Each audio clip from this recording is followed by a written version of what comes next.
एक रात उर्मिला अपने कमरे में अपने बच्चे के साथ सो रही होती है। अचानक उसके खिड़की से एक पक्षी टकरा कर मर जाता है। ये घटना अपने आप में असामान्य थी। पक्षी टकराते ही उर्मिला की नींद खुल जाती है और जब वह लाइट जलाकर देखती है तो डर से चीखने लगती है, क्योंकि उस कमरे की खिड़की से एक पक्षी फंसा हुआ था और उसके शरीर से खून की बूंदें फर्श पर गिर रही थी।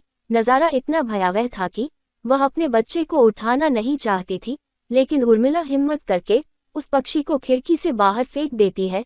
लेकिन इसके बाद उसे रात भर नींद नहीं आती और वह सुबह तक जागती रहती है। दरअसल वह जानना चाहती है कि ये किसी की शरारत तो नहीं। सुबह होते ही वह अपने यहाँ काम कर रहे मजदूरों से जाकर कहती है कि रात को मेरे कमरे की खिड़की पर कोई पक्षी आकर टकराया था और तुरंत मर गया। क्या तुम लोगों में से किसी ने ये हरकत की है? क्योंकि पक्षी खुद ब खुद तो खिड़की से नहीं टकरा सकता।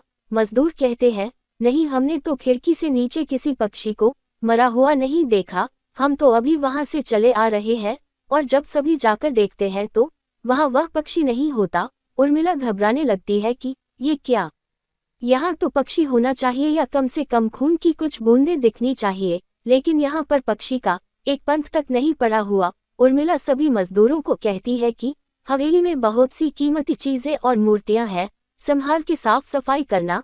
मजदूर अपने अपने काम में लग जाते हैं।